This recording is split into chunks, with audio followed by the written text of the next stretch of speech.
आज हम बात करने वाले हैं एक ऐसी गलती की जो दिखने में सेफ लगती है लेकिन लंबे समय में आपको पीछे छोड़ देती है। आज का टॉपिक है सेविंग मनी ट्रैप और उससे बाहर निकलने का सही तरीका। अब ध्यान से सुनिए। बचत करना जरूरी है, लेकिन सिर्फ बचत पर भरोसा करना एक बड़ी भूल है, क्योंकि पैसा सिर्फ जमा करने से बड़ा नहीं होता। महंगाई हर साल चुपचाप आपकी सेविंग्स की वैल्यू कम करती रहती है। जो पैसा आप सिर्फ बैंक अकाउंट में रखते हैं वो सुरक्षित तो दिखता है, लेकिन असल में धीरे धीरे कमजोर हो रहा होता है। यही वजह है कि जरूरी है बचत के बाद इन्वेस्टमेंट।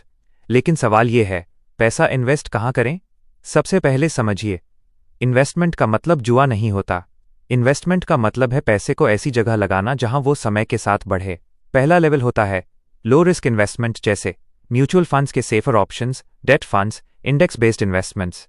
ये आपको धीरे लेकिन स्टेबल ग्रोथ देते हैं। दूसरा लेवल होता है ग्रोथ इन्वेस्टमेंट, जहां पैसा थोड़ा रिस्क लेता है लेकिन लंबे समय में ज्यादा ग्रो करता है, जैसे equity mutual funds, long term stock based investments. यहां पेशेंस सबसे बड़ा एसेट होता है। तीसरा लेवल होता है सेल्फ इन्वेस्टमेंट। सबसे ज्यादा रिटर्न देने वाला इन्वेस्टमेंट अक्सर यही होता है। नई स्किल सीखना, अपनी अर्निंग एबिलिटी बढ़ाना, नॉलेज और अंडरस्टैंडिंग में इन्वेस्ट करना, क्योंकि जब आपकी स्किल बढ़ती है तो आपकी इनकम के मल्टीपल रास्ते खुलते हैं। समझदार लोग सारा पैसा एक ही जगह नहीं लगाते, वो पैसा बांटते हैं, कुछ सेफ्टी के लिए, कुछ ग्रोथ के लिए और कुछ खुद को बेहतर बनाने के लिए। यही बैलेंस सेविंग ट्रैप से बाहर निकालता है। सिर्फ बचत आपको सेफ महसूस करा सकती है लेकिन आगे नहीं ले जा सकती, और सिर्फ रिस्क आपको जल्दी गिरा सकता है। सही रास्ता है समझदारी से लिया गया इन्वेस्टमेंट।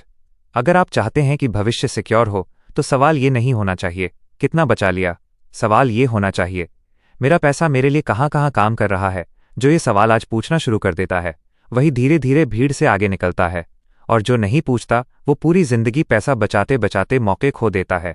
अगर इस वीडियो ने आपको सेविंग से आगे सोचने पर मजबूर किया है तो समझिए आप सही दिशा में पहला कदम रख चुके हैं।